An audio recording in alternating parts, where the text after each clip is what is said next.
And welcome back to the Buckle Up Podcast Universe with Brandon Rush Mama Rush. and my mom. So we currently have 13.6 million viewers and listeners in 39 countries around the world and 400 and I think it was 411 cities around the world as of me checking yesterday, which makes me excited. I like the fact that we are able to connect the people around the world and have so many different people. It also translates into different languages as well. So we're able to, our episodes translate into people's languages, which is a great thing as well. So I'm excited that we are able to connect this all together and see how much that we all have in common. We're taking the show overseas. Looking forward to that. Going over to the United Kingdom next month. We are, and it's going to be great. I'm going to get a chance, and Europe. I'm going to get a chance to interview guests over there as well. So we are happy about that. And then also, we're going to have Dr. David Smith will be back on here today, who I believe he used to be a cardiovascular surgeon. Hopefully I have that correct.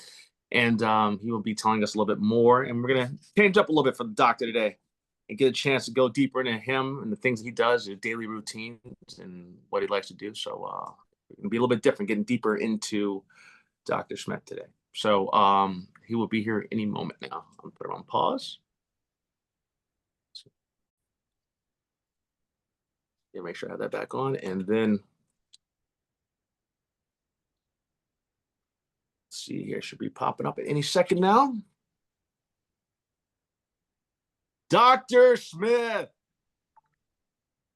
Uh-oh, your sound's still off, Dr. Smith. You got to hit the your sound button. Yeah, no, I thought I did. I was hitting the wrong side of the screen. What's going on, sir? Not too much. Just so you know, Dr. Mama Smith Rush is there. Yes, she's there in her photo. Hey, Dr. Smith, how are you this morning? Almost afternoon now. Well, it is afternoon. I know, right? Life is great. I'm glad you're here. Great. Dr. Smith, I'm gonna let you know first off, your camera, just so you know, your camera's actually pointing in the wrong direction. It's the camera that's all right. Oh, well, actually, I got a couple of these guys. Or you might need to move over. Oops, sorry. Just to make sure that we got you in the proper screen. I'm gonna pause it just for a second, Dr. Smith, while you. Oh, there you go. Perfect. Yeah, you're good. All right, one sec here. And then you might want to either back up or I think you're down. I just want to make sure we got you in there so people can see you. What's that? Kind of down. I'll be right back. Okay. Yeah. Let's see here. Let me pause it. All right. Now we're recording Dr. Smith. We are live. Dr. Smith, first off, thank you so much for coming back for your third episode. Is it third? Wow. It is your third. Great. I'm a veteran now. Yeah, yes, sir, you are. You got your scrubs on too? Hey, taking time off to get here, man. Whatever I got to do. This is fun. Okay, hey, well, I appreciate that. Dr. Smith, what have you been up to since we last talked? How's the summer been? And then what have you been up to medical-wise as well? Greatest summer in the world, you know. It's back to school time, so that's why the smile is real. You know, get the kids out the house, you know. Oldest one back in college. The other ones think they're athletes. So no, they're definitely athletes, scholar athletes, Spanish, Mandarin speaking athletes. So holy smokes, they're out the house. I'm loving all of this. And yeah, and back to the practice, you know. Okay. I think last time I was talking to you guys, we were trying to give out a bunch of free things. What ended up trying to give? That was that was for. Will you tell us what was that thing that study that you were working on again, and then how'd that go? We've talked so many times there, though, Brandon. It was I think like first time was that EKG thing, right? Yes, sir. That was it. Yeah, that was a study I was doing with some colleagues in Ireland. Okay, that's done. I was trying to give out other free things. Like I don't know, you probably know a lot about. As a cardiologist, I've seen people who are pretty much at the worst end of the spectrum, and so you probably know about a lot of people who take a lot of drugs for cholesterol medicine, statins, and stuff, and it still doesn't help them. Right, you still get heart attacks. Well, there's some genetic things that go on that we never test for in America. Okay, I was giving those tests out for free, and that's over now as well. I gave out as many as I could. And then, do you think that people are receptive of it, or do you think people are more scared about finding out about that? What do you think? What do you think was the outcome of that? I guess you'd be surprised how many people actually really do care about themselves if you talk to them. You gotta sit down and talk to them. Don't just tell them, hey, look, you got to get this done because of whatever. No, that's That's scary. That's what scares people. No, definitely, definitely. Well, Dr. Smith, what is a misconception that some people sometimes have about what you do in your job, both when you were full on practicing and actually, I guess, performing, and then what to now? So, what are some misconceptions that people would have, you think? There are a lot of them. I guess some of the more salient ones. So on one end, that cardiologist or that a primary care doc and a cardiologist does to being true. The level we get into, the perspective we have is so much more intense. Nothing wrong with the primary care. The primary care doctor is amazing, right? Okay. They handle what they have to do. But as a cardiologist, you got to imagine if my focus all day, every day is what we're going to do next. I think definitely everything we do is more evidence-based medicine. Okay. So I'm not just going to do something because I heard that something worked or my great grandfather did it and he lived to 175. That's not going to work with us, right? With us, Absolutely. everything has to be true, proven. Another thing is that I think they think a cardiologist in a name is all the same or something like that. No, the way it's not. Cardiology got so specialized now that you can't just be a general cardiologist anymore. Really? No, you're the cardiologist. You could be invasive cardiologist where you're doing all the cats, but that doesn't mean that you're opening arteries, because then that'll be the interventional cardiologist, but that doesn't mean he's the one doing procedures. He can do procedures on the arteries. But then there's another structural cardiologist who'll do things like change your valves and kind of make CT surgeons mad because they're doing a lot of procedures along with CT surgeons. But that has nothing to do with the electricity of your heart, because then you got the electrophysiologist cardiology, who's very different. Again, then the non-invasive who may happen to be an imager. So now you're talking about ultrasound, CAT scan, MRI, PET scan, all the rest of these, and he or she may be the master of that. So I think a lot of people don't recognize that a cardiologist in name is not necessarily the same. So okay, a lot of different things. I can go on and on. Oh, one other thing is that there's an academic cardiologist, and then there's a community cardiologist. You can belong in a group or wherever, and your focus will be a little bit different. I have an academic one. All right, that sounds interesting. And then, Dr. Smith, I was watching this thing called Wrestling, which is going to do with cardiology. I was watching this thing called Wrestling with Shadows, or The Dark Side of Wrestling. And there was this great athlete and wrestler back in the day that I used to watch. I believe his name was I might be pronounced his last name wrong, but it was either Brian Pullman or Brian Perlman. He was a wrestler who came from a family that most of his dad, like his whole entire history of his family, they died at the age 55. They had something. They all died of a heart condition at age 55, at least in his family. Oh, wow. And he ended up dying at the age of 35. They went to call him one day for to say, "Hey man, you haven't shown up for this pay-per-view," and he had passed away. And then it turned out that he had died of a heart condition that he had. But how does that work? Why is it with his situation where his grandfather and his dad all died at age 55 or around? I'm just trying to go with my memory. I'm hearing it, and then he passed away at 35. He has a son as well. Is that something that you think that maybe his son might have to worry about too, or yes? Really? Absolutely. That's part of the test that I was looking at. I was looking at one called LPA, also known as apolipoprotein disease or lipoprotein A disease, a whole bunch of different names. And I'm not saying that's what happened in this particular case, but likely it is. It's much more, prevalent than we. It's much more common than we thought. Med school, I took the test, it was like one question and like 300 tests, questions. And people just said, okay, LPA, don't worry about it. We got it. But, it turns out it probably accounts for 20% of a lot of the disease out there. So that's 1 in 5. And it's interesting that you said the age 55, because that's the cutoff where we call it premature cardiac death. Or premature family history of cardiac death, right? So a man at 55, woman at 65, if you start talking about heart disease in those ages, then that there's something genetic, which is why, the son needs to get tested right away.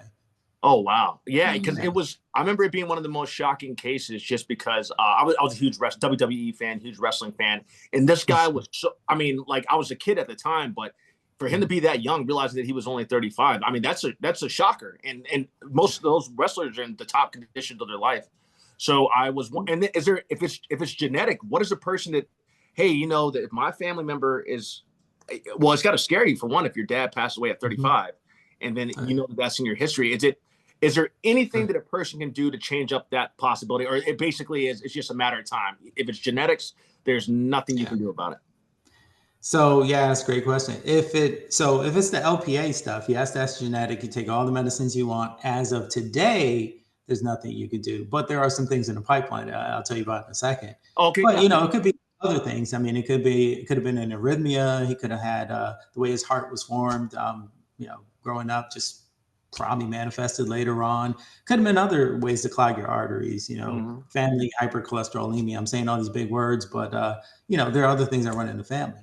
Okay. But like I was saying, some of the genetic things that, we couldn't touch before, that's not necessarily the case anymore. We're coming out now, everything. So, I mean, taking through medicine, right? We used to do again, like, hey, so-and-so takes this in their family. These guys live longer than those guys. So why don't you just try it? Then we started doing more evidence-based, right? We started saying, hey, for example, heart failure.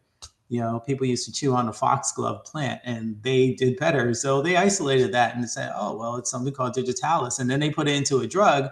And then they found, well, there are better drugs than that. So then they started taking pill versions of these 2-3 times a day. Then we got the longer acting one. So now it's just once or twice a day. But then they started going to injections, right? Which, now that's just once a week. And what we're removing to is now you have some injections, some medicines that are like once every 6 months or even once a year. Well, the next level, the next frontier is we know genetically, especially since the Human Genome Project years and years and years ago, we know genetically where some of these problems are, where the genes, some of these problems are. So, for example, this LPA one, knowing where it is, we can kind of craft some genetic molecules, right, to actually go in and stop the overexpression of this, stop the body from producing as much of this. And yeah, those can be injections that might be once a year. Then down the road, we're talking about, and this is kind of like an AI type thing, but down the road, 5, 10, 20, 30 years down the road, we might be talking about just give this medication and the disease is gone forever. Really? We're getting there. We're inching that. Well, that's a blessing. And then I guess another question I have, Dr. Smith, is when you're saying as we're getting there, whenever you guys have patients, I know that there's I can't remember the word where you can't tell someone's like history or whatever. You can't talk about it. I can't remember what that word is. But when you guys are doing all these tests and putting things in the computer and system, is that for you all to be able to see around the world to whether you guys can track, hey, like we see that this patient here, patient B right here has this right here, this heart condition. And then there's a person, let's say over in the United Kingdom, who's like, hey, I'm seeing the same thing. And then there's like is there a tracking system for all this to where they're able to, no? Well, damn. Nope, not yet. That would be nice, right? Yeah. Yeah, no. There's a lot of I guess where you're getting was the HIPAA privacy. Yes, sir. Stuff. That's what I was looking for. I was stuck. I was struggling there. No worries. So there are ways now, at least here, that there's software, there's HIPAA software interfaces that'll connect between the hospitals. Okay. And this gives permission, and then you can kind of do go through and see a lot of that stuff. But as far as connecting histories, families across borders, and we're not there yet, and we should. But absolutely, the issue actually also means different things to different countries. Just my perspective. Okay. You go down to I've covered cardiology in some other places and Caribbean, and talked to some of our friends in Africa and such. And everybody's into privacy, but not other countries are as litigious as we are. Okay. So some people want to share their information. Hey, you need to know about me. Other people are like, don't even think about saying my name. No, that's it's pretty different. It's kind of hard to standardize this, but if you can figure out a way to standardize it, man, I'm with you. Yeah, absolutely. And sorry, Mom, I have another question unless you have something to add another one. Oh yeah, I am going to ask a question. Okay. Go ahead, ask your question. With you guys saying about things like that you guys don't track, but how about in an instance with, let's say, COVID when that happened, and then Ebola virus, or is that more a CDC thing where, hey, we saw down here in this hospital, this person broke out with this virus that we haven't seen before? Actually, let's take it back to, let's say, the HIV when that happened. Were you guys were they able to track that? Hey, this hospital, I guess it was big all over the world, but New York and San Francisco, I think, probably had some of the largest populations of that. At least I think from what I saw in history. Oh, sorry. What were they able back then? Was it someone that said, "Hey, look, this is we're seeing this disease, this cancer that we at least they thought it was cancer at the time that these people have that's killing people," and then did they report that to the CDC, or how did that work, or how does that work now, or is there still nothing? Yeah, no. So, I mean, there's a lot there. So when things break out, diseases, conditions break out, yeah, locally, some of the docs, the areas, the epidemiologists, the local organizations will start noticing. They'll say, hey, yeah, this is here. Why is it clustered in this area? Let's pay more attention to it. And then they'll start just tracking it and seeing how things are going. Yeah, there's a whole other group, the doctors and everybody, they're all treating it and taking care of it. They're not necessarily paying attention to the epidemiology. How far is it moving? Where is it spreading to? And the rest of that kind of stuff. Here we had USAID. We had a few different organizations in the US that would track this around the world. Okay. And pay attention to it. So like Ebola, we knew when that was coming out. COVID, everybody, a lot of people were paying attention to what was going on in China. The COVID or coronavirus itself was not new. It was never been new. I mean, I was. Oh, really? No, I mean, you look at Lysol cans from 1975. We've known about coronavirus. I mean, everybody plays with them, and they're different variants and different variations. Yeah. Even during the COVID virus, I was testing for COVID, and I'd get things like COVID N65 back, which is not really the same. So that's not the thing.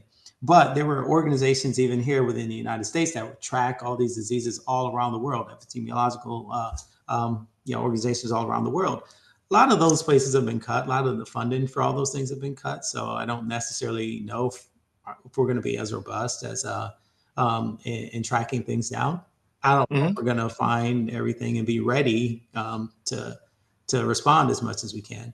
But yeah, that's what it is. But that's actually a whole separate, I guess, field of medicine, scientific discipline, I guess, because those of us on the I'm sorry. I was going to say those of us in the trenches, we're just like treating it and going, and then listen to the epidemiology guys telling us what's the next step. Okay. I'm sorry, Mama Rush. The organization WHO, World Health Organization, has a lot to do with that tracking. Do they not? Oh, they do. They do. They collect a lot of data again from the more local epidemiology guys. Yeah, USPHS works with them as well. Yeah. Well, one thing I wanted to ask you, and we're so glad that you're back, because now we're at 13.6 million viewers or people listening to the show or looking at the show. But I want to ask this question. What's the best piece of health advice you've ever received, or the best piece of, it could be a two-part question, or the best health advice you've ever given? That's interesting. Put me on the spot with that one. That's what we're here for, Doc. I see that. That's okay. We don't work with just fine. I just know doctors have great answers. Yeah. That's why we asked you. We put you on the spot to buckle up.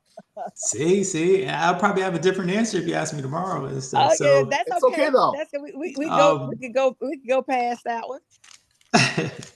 The best advice I ever got, honestly, was from my family in Jamaica. Right? They're like, look, the best medicine is just calm down, relax, enjoy life, enjoy the earth. What do they say? They said everything you need to heal you, God's already given you on the earth. So, sit down, relax, and enjoy it.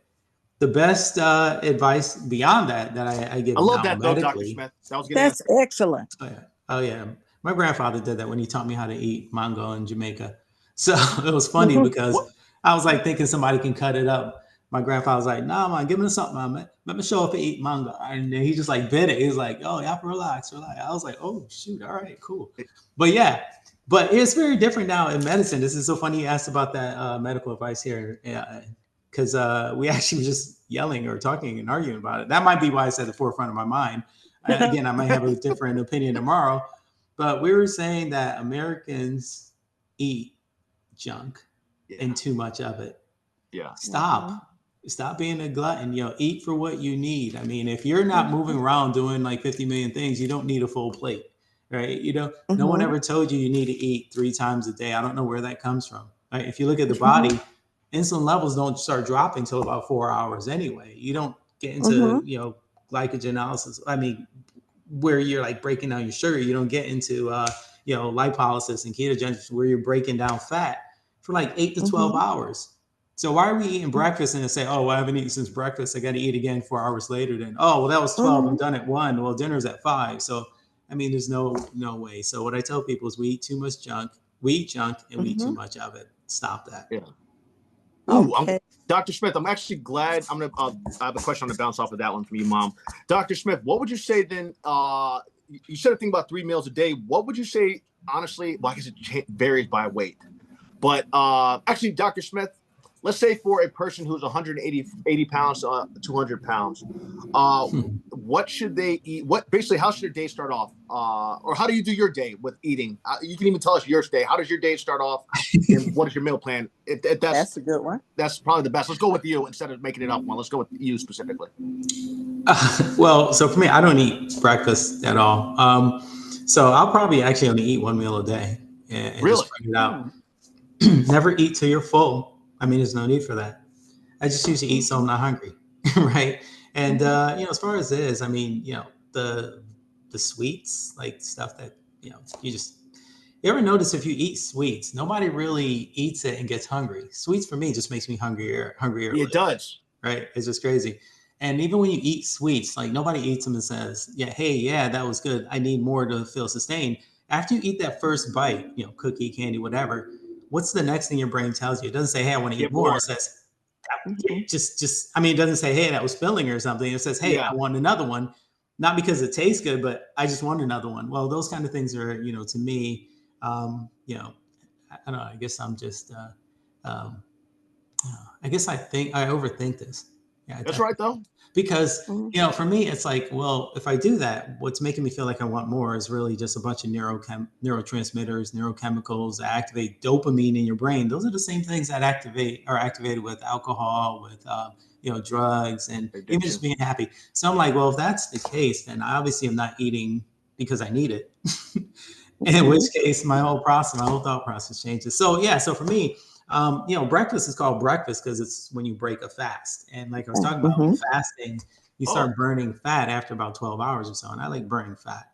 So especially in the summer when I was trying to get all ripped up, I just burned a lot of fat. So I fasted for most of the days. A lot of the guys I know are trying to tell people to fast for 3 days a month. But Dr. Smith, sorry. You're saying that if you don't eat for 12 hours, when you wake up, if you don't eat for 12 hours, your body will start burning that fat. Is that correct? Am I wrong? Is that what you're saying? Oh, absolutely. Absolutely. Yes. Interesting. Yeah. It will start burning up a lot of fat. And so a lot of people are like, well, if I don't eat, I'm going to lose a lot of muscle too. It takes a little bit longer for that. Actually, if you don't eat for a while, growth hormone starts increasing to try and protect your muscle, right? It's a matter of you moving. You move the muscles. Like Brandon, I know you used to like bench press cars, right? So you just pretty. I mean, but if you don't eat for a while, a lot of people say, well, I lost a lot of weight, but you didn't move, you didn't do anything. So a lot of that is water. Right? Really? And they say, well, I'm losing weight. Well, no, your muscles just shrunk a lot because the water is gone. Doesn't mean you lost that muscle. Go ahead and lift again. Go drink again. You see these people, they blow right back up. So it's more of a balloon thing than getting fat. But if you really want to burn fat, you got to give time for the sugar to get out the way. And then you start burning the fat. Yeah. And that takes a while. It takes 8 to 12 hours. And then even then I'm saying, these might be different, if you're taller, more, have a higher metabolism, it'll happen a lot quicker. If you sit down, then of course the fat lasts a lot longer.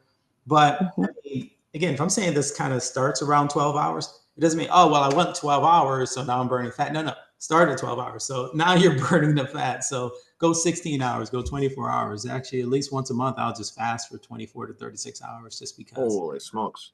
And then what do you drink? Do you drink water? You have to drink water, I would assume, or you pass out. Water. Yeah, I love tea. What's really good is peppermint tea. Why is that? Keeps your GI system moving well. You do a lot of green tea, which helps a lot. Not just for metabolism, for antioxidants, for anti-cancer stuff. It also helps with blocking I guess aromatase. So a lot of times, a lot of the extra estrogen, I guess I would say, it's very helpful, men and women, right? For men and women. So yeah, I like green tea. I like peppermint tea. I started mixing them both. You know, Okay. you can do any of those things. It's just that if you're going to start drinking liquids, which is how a lot of us gain a lot of extra calories, right? We go and eat. Next thing you know, it's like we're drinking some stuff, juice, sodas, whatever. And people are like, well, what did you have for lunch? Or like, well, I just had a hamburger. You just kind of forgot and left out the whole juice and all the rest of that, which probably just doubled your calories and stuff. But you could drink, just avoid those things that are sweet. And again, Okay. not because they're sweet as a treat. It killed me on that. Yeah. Side thing, real quick. It's so crazy. It was. I told you yesterday we were having conversations. It was the craziest thing in the world because we're talking about people with obesity, hypertension, diabetes. We always talk about it. We call it metabolic syndrome. We know if you have hypertension, Mhm. you're going to have obesity. You're going to have high cholesterol. We're waiting for this stuff to affect your heart and on and on. Okay. We can talk as doctors left and right, but nobody listens to us anyway. But we're going to keep talking. Yeah. But it's funny because then we tell people don't eat the sweets, don't overeat, don't have this, don't have that. But the same things I'm talking about, the ice cream, cookies, cake that we're telling them don't have, we You eat shove it in our kids left and right. Yeah. We say it's a treat. Yeah. So that's kind of why yesterday I was saying we really don't like our kids in the U.S. Yeah. We really hate them. If you're giving them like, and so what would you? I mean, it's interesting you say that, doctor, because now everybody's going back to school. Kids are off to college. A lot of times that's how the freshman 15 happens. Because I remember I was able to eat Chick-fil-A every single day in my 20s, which was nice. But let's say for parents that are packing their kids' lunches, what should they stick to? I know they used back in the day, they used to have the food pyramid, which I don't see in classrooms. I remember seeing the food pyramid, like, hey, apples, grapes, and all that, the triangle, but I don't see that anymore. I mean, well, it might be that I don't have any kids, so I'm not in the class. I was looking. Yeah. But basically, what should a parent be packing their kid for lunch? What advice would you give to a parent packing their kid for lunch? Yeah, so what we do is so it's easier said than done, first off, right? Because it's so much easier, cheaper, quicker to get these processed things and throw sweets in just to make sure that the kid's going to eat it and things like that. But no, I mean, if you're going to do fruit things, whole fruit, like the whole apple, if they're going to have, pears or whatever, those kind of things, cut it up, make it, from home, get the real stuff. Don't go out and like buy things over the counter or from grocery stores that are packed in sugar. Okay. And if you are going to get fruit, just again, try to make sure it's not packed in sugar and you're good. As far as, the other things, my house, these kids, it's so funny. They'll just take whatever they had for dinner the night before and just wrap it up. Right. Okay. Nowadays, a lot of schools have microwaves and stuff. But if they're not going to do that, just kind of, it's easier to say avoid, like the processed turkey stuff for sandwiches, processed hot dogs, and kind of try to avoid all that. You said a processed turkey, like, wait, hold up, doctor. I bought a bunch of turkey because I'm thinking that's healthy. Yeah, man. I remind me to give you my business card. Later on if you're gonna. Yeah, no. So all the processed stuff, it really, it hurts you on a whole bunch of levels. A lot because of the chemicals in there. But your body has to fight those so much that it's always going to be inflamed. Your body's always going to have this inflammation. No. Processed stuff. You get real turkey. You get a turkey, a real turkey, real meat. Cut it up. I want to say, oh man, I almost wanted to say a certain like Jersey Mike, but I don't even know if that's real. But no, you get turkey. Yeah, cut it up. If you get it like I've processed it in salt or like preservatives and I have it. This is kind of one of the ways I told some of my patients, like, look, check it out.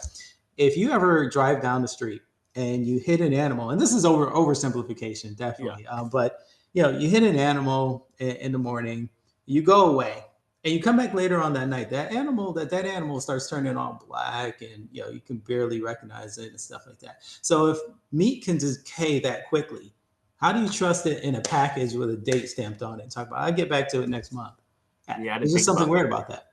Now, again, I'm oversimplifying. A lot of other things happen, scavengers, et cetera, et cetera. But if you're going to take like turkey, like you did, and if you have it in a package and it could just sit there, like I just threw out some today, and it says like a date stamped on it for like a month, meat doesn't last that long. There's stuff in there that's trying to preserve it. So try to avoid that. Get as natural as you can. Eggs are great. You don't always have to eat all the yolks. If you have high cholesterol, try to avoid some of the yolks, but those are great. What my kids like to do is every so often make tuna. They'll make it up. I can't stand tuna. What does the matter with you, Greek? I, Really? I kind of have like a little bit of one. I don't like tuna. Two, I don't like the smell of it, and then three, I I get don't know. I it. kind of have a fish thing, so it can make me it makes me sick a lot of times. Got it. Got it. Yeah, no, it does that for some people. I'll let you slide with that one. All But right. yeah, I mean, those kind of things. And interestingly, it's so funny because my kids, and it's gonna sound weird, a little cliche, I don't know, but they It's okay. like salads. They like mixed greens and stuff, such that my oldest son, my junior, Mhm. he doesn't like cake, cookies. You give him stuff like that, he just literally will throw it away. And he's always been like that since he's a child. He's an adult man now, and he's Yeah. just always been like that.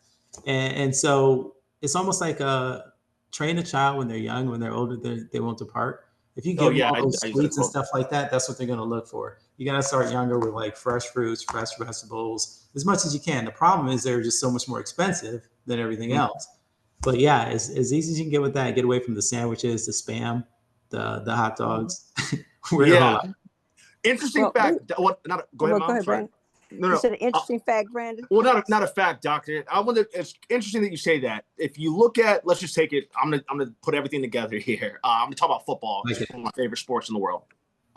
If you look at people from the East Coast, we're usually bigger. I don't want to say more athletic, even though we're big athletic people in general. If you look at Sure. linemen and that could be in the South, people are a lot bigger. You got the linemen, you got the Alabamas, you got the South Carolinas, you got the Georgia boys, big. But then you look at those Midwest people, you got those country linemen who are those Midwest linemen who are drinking dairy. They're drinking stuff off the farms, corn, all that wheat fed. They are larger than large.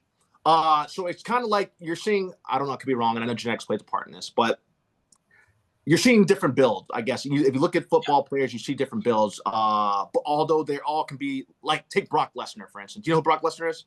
I don't know them. I don't Okay, know he's just a genetic phenom, originally from South Dakota, but he's that's a Midwest type of guy. Okay. I think with what you see people eating, you see that their bodies turn out a certain kind of way, or they might end up being more prevalent or have different builds. And you look at people in California who would eat probably the healthiest, I would say, because it's sunnier outside, and they're usually on the skinnier side. So I guess the thing I was Mhm. trying to say is the differences between the eating habits between the East Coast, the Midwest, and then putting that into how someone turns out build wise. So getting back to you with your kids, when your kids did any of your kids play football, are they bigger builds or are they skinnier builds? All of these guys are very slim, right? They run like crazy. Again, I say I'm Jamaican side, but quite honestly, my wife is a much bigger athlete than Yeah. I was. I mean, she's in 5, about to get inducted into the 6 Hall of Fame. Oh, This nice. lady's just amazing. Her father was a track runner, on and on. So all 3 of my boys are very thin. They played soccer and basketball. They're almost like what you described: eat whatever you want. They don't really gain a lot of fat. Yeah. But to your point, a lot of it is not just where you are, but yeah, a lot of people in the Midwest. My experience is they have a lot more activities, right? They walk further back and forth to school. They're doing things. You have more who are on farms, et cetera, et cetera. Mm-hmm. On the East Coast, again, I can only speak for myself and the guys I grew up with. And it's grab a Twinkie. This was me. Grab a Twinkie, shove it in your mouth, drink some milk, let it dissolve, and it just tasted good. We're going to the corner stores in like Connecticut, the Northeast. We're going out to corner stores getting, we used to call them nominalators, but they're now related candies. Oh yeah, I know what they are. Yeah. You know what I'm talking about? Yeah, I do. Down south, it's a lot of other stuff, and a lot of it's cultural too. When you get people coming to the country, a lot of times they stay along the coast, right? Because that's where they came in, right? Yeah. More so than going inside. And when you get that, a lot of outside in other countries, other cultures, other people would say, hey, my father used to say this all the time: shove the food in, just keep eating and eating, because you don't know when you're going to eat again. It's like, wow. So I mean, there are a lot of different factors that go into that. And we can go on and list a whole lot more, but yeah, there are a lot of different things. So, but what it turns out is, if you're more of doing like some of the sedentary stuff, bench pressing and, just like lifting a lot of weight, and, I'll go back later and do this for another 2 hours and go to the gym or something like that. Mm-hmm. That's a very different person than the other one who has to run back and forth all the time. And he's doing track and he doesn't lift weights. Yeah. And people talk about lifting or losing weight all the time. And for those who come to me, I'm like, well, run as far as you can, as long as you can. It's very hard to see a fat long distance runner. I almost never see them. Oh yeah. Sprinters, they have very different bodies because they need that muscle for that quick, fast twitch and stuff. Yeah. And then finally, it's about, hey, what do you do? I mean, some people say, yeah, I'm going to work out like a day. The body is very much into a habit. It's a habit thing. Whatever you do most of the time is what it wants. You try to exercise and do whatever you want, but it's going to try to bring you back. That's why it's so hard to work out 3, 4, 5 days a week. And you think you're going to do something. Well, 5 days a week, what is that, like an hour time, or even 3 days a week, well, an hour each time. But that's not really working out that whole time, right? You're in the gym. You see those people, they're working out for an hour, but they're really taking time between, sets, and they're relaxing and chilling, whatever. But that's 3 hours a week, 5 hours a week. What are you doing for the other 168 hours of the week? Oh yeah, that could be messing up in the gym. Do whatever you want. The body's going to always bring you back to here. You got to do so much more than that. And again, it's how you train your body. You got to get sleep. I tell people that too. Eating, getting fat it has to do with like eating and stuff. But obesity and that kind of stuff has a whole lot more to do with other things. I like to call them all the other S's. Salt. How much salt you take in? There's a lot of water. It gets rid of the cuts, the definition and stuff. And you put on a lot of weight. It's water weight. Sugar. We already know about sugar, right? It's going to overload your system and turn into cholesterol, turn into fats, et cetera, et cetera. But then sleep. You got to get sleep. I know a lot of people, they work out like crazy, and it's not until they sleep that they actually start seeing the benefits. And normally tell people 6-7 hours. And then the final part is stress. Build your muscle all you want to. If you're very, very psychologically stressed out, cortisol goes high, you're going to tear up and shred that muscle as much as possible. Without the muscle, you're not getting the metabolism, right? Your muscle is what burns all the energy. Yeah. If you break those muscles down, you just kill the energy, right? And so you're still going to look really fatter. And if it's cortisol, it's going to be the fat around the stomach, no matter how big you get. And if you eat a lot of sugar on top of that, because it'll make you, want to, you look like a football linebacker instead of Brandon type of exercise level stuff.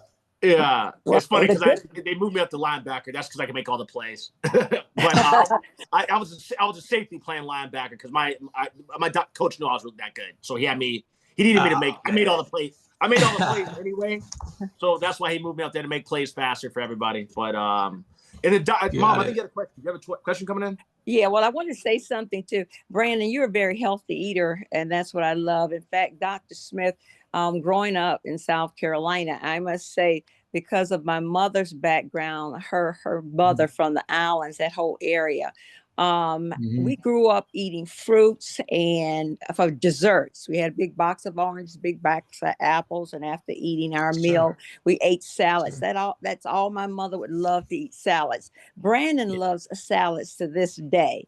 He'll eat a salad and maybe a piece of protein, but that's what he loves to eat is so much. I think we used to have grits. We would eat grits sometimes in the morning too, but we grew up on a lot of fish. We grew up on a lot of fish, a healthy way of living. And my mother never got big. She'd have her child and get right back down to size and all, or she would have us and just get right down to size. Now, my father, on the other hand, he was a nice size until he got that around 60, he started gaining weight. But my mother would always say, watch it, Benji, watch it. Do not get too big. That's what she would always say to him. And though we all had the same food and though he worked a lot, we did notice that. But one question I do have in this light, what is the most common misconception patients have about their health? That they can lose it, that they can reverse it right away.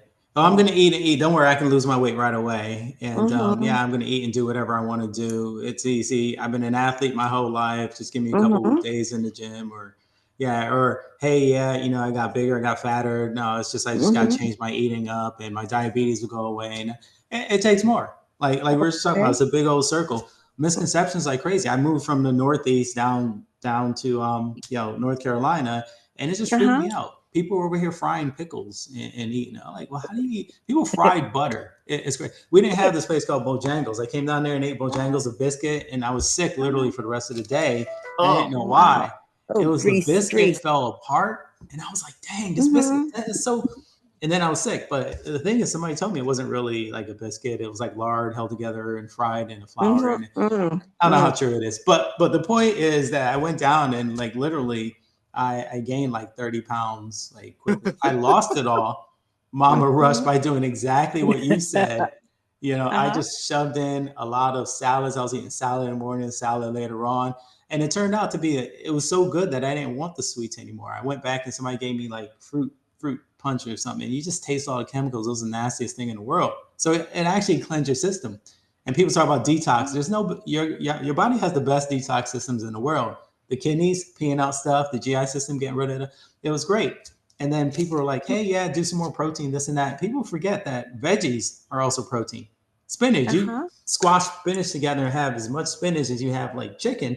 Uh-huh. You probably have more protein in all that spinach than you do in the chicken. So people kind of forget a lot of that. So I think what you pointed out is huge. If you eat right, you could shove in a whole bunch of food because it goes to energy. It goes to, natural metabolism and it burns up as quickly as possible. You start shoving a lot of other junk and garbage, your body has no clue what to do with it. Just store that up here. We Uh-huh. already know what to do. Yeah, that's just the way the body works. I got you. Well, Yeah. one thing I wanted to ask you also is, what one thing you wish every patient would do before coming to an appointment with you? Do their research up front and be willing to ask or be willing to talk to their doc. A lot of Okay. times I can't, and it sounds great. I can't stand when they just come in and expect the answers and then walk Mm-hmm. out. Mm-hmm. And the reason I can't stand it isn't the patient interaction. I love that. But then when they go, I feel like they didn't really understand what I was saying, Mm-hmm. or they wanted to ask something we didn't get to, Mm-hmm. because then that there's a downstream ripple of that effect from that. They'll go Mm-hmm. out, they won't listen to what you said. They'll talk to their friends and they'll say that doc is crazy. I don't know what's going on. And then all Mm-hmm. the time that we wasted, you know, hurts whatever the problem was in the first place. Diabetes is going on for a lot longer. Kidney disease, liver disease, especially this whole concept of fatty liver, all that stuff is going on Mm-hmm. longer and longer and longer. Uh-huh. But another thing about the body, it's almost like a waterfall. You get to a point where 60% is damaged, 70% is damaged, 80% is damaged, and it kind of falls. And you start having major symptoms. And I tell people, by Well, the time you have to see mhm, me for problems, you've destroyed a whole lot mhm. leading up to it. So I wish they would look into Well, that stuff and have longer, stronger, more informative discussions. oh, Man. well, one thing I noticed when I used to sell medicines that, and patients would come in when I would do preceptorships with physicians, they Mhm. would get afraid of that white coat. I call it the white coat syndrome. Yeah, And they yeah, would just it's shut true. down, wouldn't say anything. And so I said maybe that patient should have brought someone Yeah. with himself or herself, or maybe bring a note card with the questions they want to ask a doctor, Mhm. because I saw a lot of confusion in that whole process with Yes. patients not understanding directions. And some of them were, one lady in particular, I'll never forget her. This doctor was going to do a colonoscopy on her. Mhm. And she was supposed to prep before time. And she said, and I heard her say it because I was taking notes while the doctor was talking to her. And he said, well, did you follow all of the prep work that I told you to do? And she said, well, doctor, I'm not educated. I can't read, but I think I did what you said. So Mhm. when we went into for her a time to have the colonoscopy done, the doctor went in there and it was like a brick wall. He couldn't get through with the scope. Yeah. And so he looked at me and he Wow. said, see, he looked at me and he said, see, this patient is not prepared for this. You see what I'm having to do? And then he wanted to start fussing about her age. And then I said, doctor, did you know she said she was not educated and she probably didn't know how to read? And so maybe that's Mm. what happened here. And he looked at me and he said, yes, Carolyn, that's probably true. He said, but another thing, of this age, in her 80 something, I don't know why a physician would send her to our clinic today to have this colonoscopy done at all at that Mm. age. And why would you think that at a certain age the doctor would just say something like that? Is it that it would not make a difference, or what? That's a tough one. That sounds more like a personality issue, Mm-hmm. or it could actually be a stress issue. We should talk Mm-hmm. about that one day of how the whole system stresses doctors out. So Mm-hmm. the whole customer service thing isn't really Mm-hmm. Yeah. preeminent. It's really, but it sounds like for this person, yeah. I mean, he or she may have just been doing a lot of colonoscopies and has seen this in the past and is just really frustrated and upset, such that, we get desensitized over time Yeah. to, well, this is a person who's older, or maybe they had other issues that we should work on, or make sure, it's more like, it could be for some people like, listen, I got a procedure. You guys just make sure that's done. We got to do this, got to move. And if you get in my way, it's really a problem because now I have all the non-medical things I have to answer to. I have whatever billing to collect, notes to do, people to talk about, jobs to support, and I got to see someone else. I still have notes and on and on. So it might have been a lot of frustration. And I think because we get desensitized over time, those are kind of responses you get. Flip side, not flip side, but in addition, this is kind of what I was talking about. If you have these kind of discussions, with your doc, go ahead and look and read or whatever. Dr. Google is horrible for a lot of things. I don't know how much better AI would make it, but come in with the discussion, come in with your misconceptions and your preconceived notions and such, so we can have these discussions. That, and like you said, bring in a family member at times. Sometimes I'll tell people, bring in your family member. Sometimes I'll say, don't bring your family member, because sometimes they want to talk about stuff they won't talk about in front of their family member. Oh, right? I got you. Yeah, so I mix it up sometimes. But yeah, if you have all that and you can get better gauge your patient and where they are, that kind of stuff wouldn't have happened. Well, one thing I noticed, and I wanted to ask you about the stress level. And I know sometimes some of the systems make you see so many patients per day, and you're trying to get all your notes and all of that done. But with that said, what's your go-to for stress reliever after a long day? Well, so for me, it's a little different. I've been a martial artist my whole life. Kung Fu, Taekwondo, Aikido, Jiu-Jitsu, and all that. So, I mean, that whole mental control, relaxed, sometimes meditation. Yeah, I'm pretty good at it by now because however old I am right now. I'll never tell you how old I am, so never ask. That's right. We're not asking. Yeah, but it's that. And then it's playing basketball. And quite honestly, over years, you're going to have to learn to separate, things. I love coming home and getting out the Nerf gun and shooting all my kids as much as I possibly can. See, they have these regular little pea shooters, and I have the machine gun, and I'm just lighting them up. We do stupid things like that. I'll run out. It used to be, back in the day, my wife and I would just go out for, just a dinner. We would just go to some place we've never gone to, or just go to a movie. I'm like, why would I go see something like The Notebook? I'm from Waterbury, Connecticut. We don't talk about things like The Notebook, but yeah, we went there and it was great. So yeah, we would just do different things like that. I'm not a structured kind of guy. Once I leave the office, I'm very structured in the office. So I know I'd like to be two different people. So it balances out. So when I go home, just whatever happens, laissez-faire. So yeah. Nice. Oh, well, Doctor. that's good. Go ahead. Doctor, this might be a two-part. It is going to be a two-part question, but we can do it however you want to do it. So good. The first is going to be who inspired you the most in your lifetime, and why this might connect. There's a reason I'm going to say the second part is what was the first, what made you want to go into healthcare? So that might actually be two separate things, but those two things, who inspired you the most is one thing. Second question is what made you want to go into healthcare? Actually, the interesting answer to both of those is really mom. Really? My mother, when she came from, so she was one of 15 that survived. Holy she's smokes. like the second oldest, I think. And so she's always been taking care of people. And, we never got all the details, but I always heard growing up that she wanted to be a nurse or out of Jamaica. And, it was kind of tough over there. She always wanted to come to America and make life better for the family and such. I'm the last of 6. And for her to get to America, she had to take a job as a maid. Right, in Hawaii, then housekeeper. Then she moved to Connecticut by the time my father got to Connecticut, and then they had me.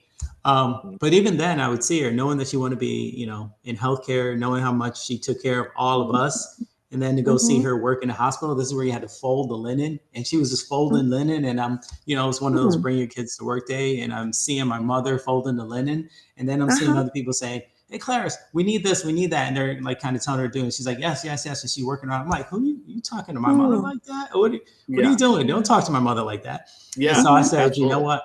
I'm going to work in the hospital. She want to take care of people. I'll take care of people. What's the highest level you can be? And as a 6-year-old, I'm like, a doctor? I want to be a doctor. Oh, And mom, I got you. You know, Yeah. nobody's going to tell you what to do again like that. okay. Obviously, that's not the real world, but again, I'm 6. Still, So, yeah. Yeah. but the whole life, you know, her whole life, she just always took care of other people, everybody, always. And I actually Mm-hmm. put, you know, I guess my priorities in place. And I was talking to another friend about this yesterday. And, you know, hope I'm not offending anyone, but Oh, you're good.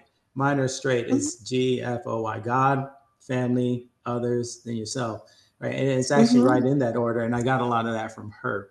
Okay. And you know, so I wanted to be a doc because of that, the healthcare. I've seen what she's done. She's always putting people first. Well, what that taught me was that look at there's always something more important than you, and then that meant there's always something that you have to deal with now that's more important than Mm-hmm. you wanting to relax. So get up and get it done. What she Absolutely. also did is being, you know, them being immigrants, first generation, they didn't know the college system here, how to navigate. Oh, Dave, you want to be a doctor? How are we going to do it? I don't know. I didn't know what the MCAT was, the medical college admissions test. I didn't know what that was until halfway through college.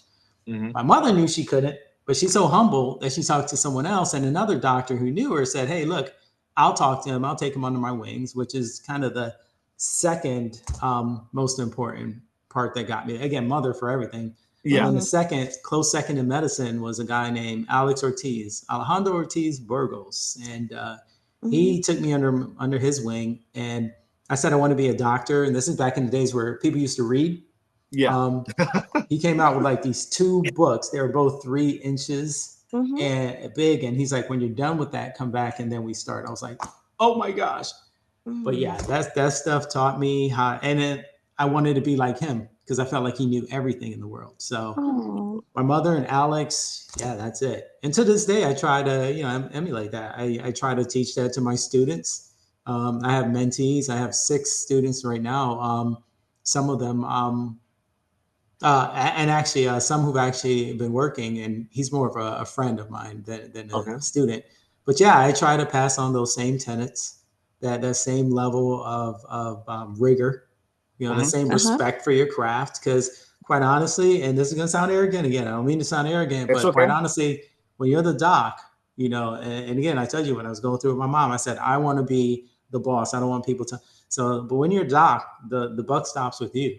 You know, Yeah. you make the Mhm. wrong decision, you know, the outcomes can be catastrophic, right? You're Oh. not, this is not playing around. This is not a game. This is not like, hey, I can think through. No, you need to be the cream of the crop. You need to know what you're talking about before you Okay. talk to people. And This I got that from my mother too. wow. Amazing. Your mom sounds like a wonderful lady, and That's I know she'd be very proud of you, and so would the doctor too. yeah. And one thing I want to Thank you. mention that Ortez guy, is that the reason you said on one of the podcasts you wanted to fix your hair the way he had his hair? Was that what you said? the I hair. Oh, you recall remember that part? I Oh, recall man. that. I No, the thought hair that part was was the hair part was Dr. Baldovi. He was my oh back Filipino okay. pediatrician, and that's when I thought I wanted to be a pediatrician until I got to med school. I was like, "There's no way in the world." Yeah. So I think my Yeah. thoughts changed 3 times. First from pediatrician to neurosurgeon, which was really quick. I went to UConn and they had my major there was physiology and neurobiology. And so it was all about Uh-huh. the nerve and physiology. And yeah, there was Uh-huh. no way in the world. And I met Ben Carson. I was like, yeah, no, this is just not going to work out. And then, Yeah. yeah, cardiology. That's when I met Alex. And Alex was like, yeah, he wanted to be a cardiologist his whole life. And Alex was interesting. He had a really, really, really rough you know, background. I Mhm. can just tell you, yeah, stuff that you can imagine, you know, everything that you can imagine would be tough. I'm pretty sure he's gone through it. You know, without getting into details. But the thing Mhm. about him, outside of all that, he overcame a lot of that. He Mhm. didn't even graduate college, Really? Wow. but yeah, he went to Yale Medical School. Oh man, Oh, wow. amazing. Because back then, I mean, the rules were that you had to take X amount of classes. And Yeah. you have to Uh-huh. have these kind of grades. You have to pass the MCAT. And he's like, well, nowhere here does it say I need a bachelor's degree. So let me just Uh-huh. ace the MCAT. He knocked it out. Yeah. Oh, Wow. nice. Dude is big. That's Dude is an big. interesting Yeah. story. That's But that very again talks to his resolve. He's like, look, this is what I'm going to do. Mhm. Everybody get out the way. That's what he Absolutely. instilled in me. Oh, Dr. wow. Smith, I think one. Go, oh, sorry, Mom, you about to say something? No, I wanted to lead right in with that question, what he was Go just ahead. describing. I wanted Yeah, to go say, ahead, if Mom. you weren't, but it seems like you are, it appears that you always wanted to be something in medicine, because I was going to ask, if you weren't a doctor, what career would you have chosen? Yeah, it'll have to be something in business, right? So, Oh, well, okay. let me back up. Let me back up. That's an interesting question because I meant different things at different stages. So, Uh-huh. in my younger years, of course, everybody rapped. I was rap, but I was I was a musician too. Played 3 or 4 different instruments, so I was good there. So you'd be like, yeah, if I can make money off of this, I would. Mm-hmm. I liked law after a while Okay. because I just thought, I thought I'd be really good at, manipulating situations Mm-hmm. to win. I'm not trying not to say be slimy lawyer because I'm not going to say that they're that. No, Mm-hmm. that's not. But then my brother's been telling me to be a businessman my whole life. So honestly, at this point, I think the best answer is if I could do something else, it would be in administration. I'd rather, I would do administration. But my dream Mm-hmm. job right now, today, would be to be continue being a principal investigator over clinical trials. I've been Oh, trained, wow. yeah, That trained in that research forever. Did it. I love it. And part of the big problem is that a lot of clinical trials have been underrepresented or misrepresented, in that mm-hmm. we make a lot of assumptions based off of a few people in certain Mm-hmm. situations, certain controlled situations, that doesn't really extrapolate to everyone else. Doesn't extrapolate people who look like us. Definitely doesn't Mm-hmm. extrapolate to people outside of the United States, because the United States practices medicine very different than most others. Yet they're Mhm. living Mm-hmm. longer and feeling better. What's going on? So Yeah. I'd like to be the clinical trialist that gets good population in, and I can just Mm-hmm. tell you, for a Black community, a lot of people in the Black community don't trust clinical trials, don't trust medicine. Mm-hmm. I mean, there have been a lot of things, as you know, in America. You probably know about the That, Tuskegee Yeah. experiments, and mm-hmm. Yeah. and a lot of people don't really understand what that stuff what actually happened. But they heard that there Mm-hmm. was a Tuskegee problem, and Black people were killed.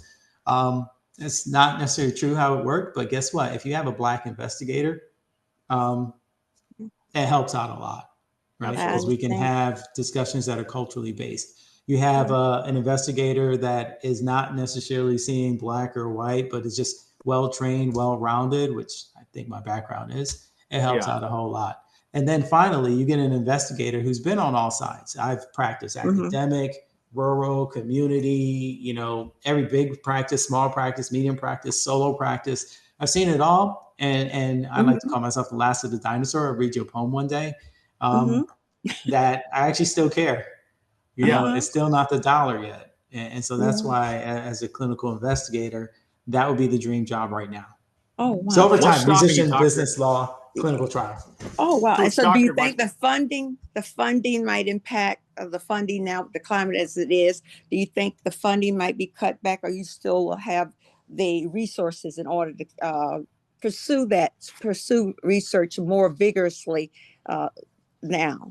What do you think It about that? has it's already been cut big time. A lot of Oh, wow. NIH funds have been cut. A lot of research has been cut. A lot of Mm-hmm. schools, because of administration and cuts like that, they're actually Mm-hmm. afraid to do certain things. Mm-hmm. It's almost like it depends on how you look at it. It's almost censorship, right? People tell Mm-hmm. you what you can and can't do based on how much money we're going Mm-hmm. to give you to do one or the other, which honestly means I can make you do what I want. Just give money this way and take the other ones away.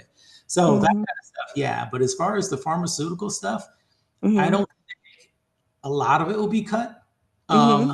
because again, they're private industry. They have to get the Mm-hmm. drugs out. They have to do what they have to do, and their money that they make is independent of government, right? Their profits that they make will be independent of government. That said, the final part is, recently there was some government level legislation that's supposed to affect drugs, where you're going to get them, how much you're going to charge, and more things. And if that happens, I do think some of the money will be cut from clinical investigators doing their work, and it's going to Mm-hmm. show. You're going to get what you pay for. You know. Mm-hmm. doctor, what's the reason I hit it with 2 parts here. What's stopping you? And the reason I say what is stopping you from going into this is because, for instance, I started my career off in Los Angeles, but I knew I always wanted to be in New York.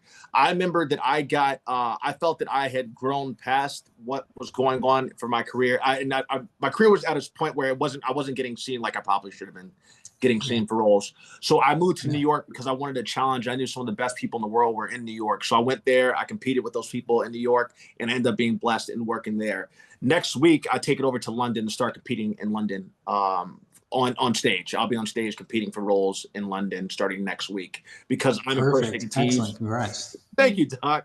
I'm Good. going after that because I have to continue to level up and I have to continue to be the best that I can at what I do. Mhm. With that being said, and the reason I want to relate that, what is stopping you now with you are in your career from going after being that investigator? Because you are passionate about it. I can see it in your face. I've heard that from you since the first day you came on the episode. So true, I knew Brandon. there was something you were passionate about. What is stopping you from doing that right now? And if anyone's getting in your way, sometimes you got to run people over. I'm a big fan. I like it. I like it. No, definitely. The only thing stopping me right now is a study, honestly. Yeah, I've done studies. I've been principal investigator of multiple studies. I've done basic science studies when I was at Yale on a grant. I've done clinical training, Harvard, Columbia stuff. Yeah, I've actually been a PI of multiple studies and sub investigator of multiple studies. The biggest, the newest thing is I had this new diversity training. Diversity meaning, you can do all different types of studies. You're speaking to all different types of research, all different levels of research. But I recently got a training grant. It's called Okay, a site. awesome. Yeah. And then I got it from the National Medical Fellowship. Oh, heck They yeah. are huge proponents of research, but not just research. It has to be quality, sound research. You have to, definitely be responsible for what you're doing. And Lavinia Dash, actually, she actually says she knows you, by the way. I don't know how, Oh, really? but you know a lot of people. But yeah. So I talked to them. I have to, obviously give reports, but I did get a grant. All I'm waiting for Awesome. now is that now I have a little bit of an infrastructure. Oh, great. Ideally, I'd love to have more space where I can have full space 5 days a week and such. But right now, I have a little bit of an infrastructure. I just need a company to say, "Hey, Dave, okay, will you be one of our investigators for this trial?" The answer is, of course, yes. Okay. Awesome, Doc. Yeah, I think that what you're doing, I commend what you're doing because, like, obviously, I say that because I think that the oncologist that my dad had was an evil man, and he's a person that probably needs to be. He really was. And that's me trying not to cuss because I really don't like the guy, and there's very few people in my lifetime that I don't like, but he's on the top of that list. So people like him need to be reviewed, and the reason I say that is because he used my dad as a clinical trial. When my dad was taking medicine that was helping him, he purposely changed that medicine to something that didn't help my dad and killed him. So with your clinical research or what you're going to be doing is, I think the reason I think that you would be great at this is because you're that person who I think will look into cases like that with people, if that's what that job entails. Looking into practices with people because, my dad shouldn't have been an experiment. And nor should anybody's family member or loved one be an experiment for some doctor that is getting paid to do whatever. Jeez, yeah, that violates every ethical principle in clinical research, in that to get paid to do whatever. Now, I don't know what happened in that particular, with your dad and that oncologist, Yes, but yeah, the purpose of having a principal investigator who knows what he or she is doing and is invested is to make sure that that doesn't happen, that there's nothing going to hurt them. We call it do no harm, no non-maleficence, right?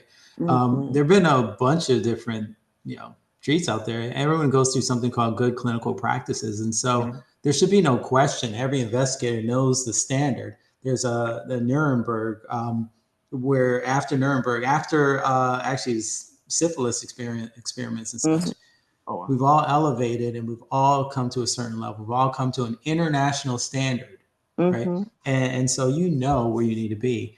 What I think is those of us who've come through and recognize some areas in research that could be better, we need to take that standard a little bit higher. And that actually involves you spending time and spending effort, and the money should not be part of the factor when you're dealing with lives. Again, if we're dealing with science, good science, it has to be good science. Money's not part of that. Amen. Oh, I love hearing that. Well, the final question I have, and it's not, well, it's a question. Thank you, Doctor, too, for your. First of all, I appreciate so much you talking about ethics, the ethical values of a doctor, oversight of certain things that PI like yourself would do. But the question we're talking about that ethics that comes with medicine and the code that you take. What one piece of advice you would give a medical student today? It's funny you say that because we joke that don't go to medical school. We say that because life is very different now. It used to be kind of what I said. That's kind of what I was alluding to earlier when I'm saying I was the last of the dinosaur, where, we'd get up, we'll see patients, we'll stay up late. Back when I was training, I think I've done 100 to 130 hours a week, something like that. Because we were called residents because you resided in the hospital, and I would just not get enough. I would see patients in the day, see whatever, stay later, and then I'd moonlight overnight. One day I went in the ICU, stayed there. 5 o'clock, everybody else left. I was still there overnight on call, stayed there, got all the notes done. By 7 o'clock the next morning, I was ready to present again and go on and on till 5. Go home, rest, rinse, relax, whatever, repeat, and then you go redo it again. So every 3 days you're on call. So that's how we trained. The new doctors don't train like that. They have like their hours are curtailed. A lot of things are kind of packaged and presented. And so a lot of the doctors nowadays have like a different experience. So, and you get out what you put in. So if they were trained one way, you're going to get the best out that way. There's a lot of work to be done. There's a lot of volume that's going higher. You have the nurse the nurse practitioner now who's, helping, and more of these states are giving them more autonomy to work alone. The PA who kind of trained more like the doctors for a year or two, now they're actually moving on their own. And again, states are giving them more autonomy, saying to the doctor that, doctor, you need to be, responsible if the PA or the nurse messes up, but at the same time, still take care of your own work. And so, for a doc, they're balancing a lot of stuff. How do you see your patient? How do you take care of your others? How do you oversee these other ones? At the same time, you have to meet a certain number. You have a certain person telling you that, hey, your salary is based on this or that. You have to get notes done if they're not done in a certain way, and on and on and on. Long laundry list of things. Nothing I said has anything to do with being in med school or the reason we went to medical school. So you go through all of med school, and real life is 180 degrees from that. And that's why docs are burning out. We're like, we're tired. I didn't go to med school for this. You're killing me. Right. So what I would tell a medical student now, if they were there, is learn as much as you can. So you're as fast as you can. Anything, medical school, anything you look, all those books, whatever, get hungry, be a sponge, suck up as much as you can, because you're not going to have time to do that when you get out of practice, if you stay in practice. And quite honestly, most docs are not going to stay in practice. They're going to leave. Oh, wow. Wow. And again, the system made it like that. And again, it's like you're going to get what you pay for. If you train all these doctors, you try to get the best trained doctors, but then you curtail their learning and then tell them to come out and we're just going to crucify you for everything. Doctors aren't going to stay. And then you're going to get what you pay for. Doctors who don't want to be here. Well, you are an outstanding doctor. Absolutely. And I can see why you're on the speaking circuit, and you go from university to different universities speaking on medicine, cardiovascular medicine. And I commend you for being so smart and all your outstanding work out there and the difference you are making. And so with that, I'm so glad that you came back on the Buckle Up Podcast universe. Anything you want to ask us today? Yeah, when can I come back again? You guys are cool. I love the Buckle Up. Oh, yeah. I love this. I love the podcast. Well, Doc, I'm going to be a bit down. Because I'm going to be in the United Kingdom, I probably won't be doing many over here because I'm going to focus on getting everybody that I can in United Kingdom and Europe while I'm over there, because I'm going to be doing the show over there too. But yeah, would love to have you when I get back. I'm going to be gone for the month. So going to be we're going to be gone for the month. Our show's going to be gone, and we're going to be gone for the month. So wanted to, but whenever I get back, would definitely be down for that. Doc, I was just thinking, man, you could have a TV showing yourself, and here's the reason why I say that. If it actually, I don't want to give the idea away, but it's the fact that you, back in the day, there was Grey's Anatomy. There was an actor who got fired from the show, but I love this character. Isaiah Washington is the actor's name. He played that doctor that reminds me of my Uncle Ben, actually. It'd be a combination of my Uncle Ben and like you, is what he kind of reminds me of. But to have a doctor who's passionate, because I can tell that you're passionate. I almost want to put on my leather jacket, my black beret, and my black gloves and go have your back on, sticking up for these people that I think that you're seeing. I can tell from just hearing you that you've seen things that aren't right. And you're trying to do your best as one of the last of the Mohicans or the old school people that are trying to make a difference, because the direction things are going and aren't looking good. And it's important to bring back that human factor and that human element that might be disappearing. So I love that you're staying passionate. I consider myself a bit of a rebel myself when it comes to fighting for what's right.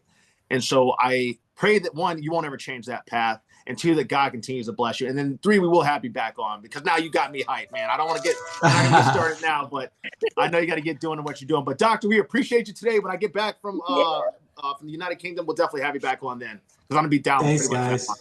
Yeah, absolutely. Thank you, So Doc. this has just been Good to see you guys wonderful. again. All right, thank Absolutely. you Great so seeing you too. much. You knocked it out the park, Doc. Go whenever All right. you walk in tomorrow to your office, have your shoulders held a little bit tighter, a little bit, your chest out Stand a up little bit. strong. Yeah, and then let the nurses at your place let them know I said hello to. And, Will do. And Will tell do. your office personnel, thank you so much for giving us your time today. And we know you have to get back to it, but we appreciate this. And we also always appreciate the ethical value that you bring to our show when it comes to what you do for a living. Okay. Thank you so Absolutely. much. So Keep good to fighting hear the from good you fight, again. Doc. Gotcha. Thank you. That's Yeah. All right, Doctor. We'll talk to you later. Thank you so much. Guys. Thank you so Wonderful. much. Let me see. How do I make sure I stop this real quick? Brandon.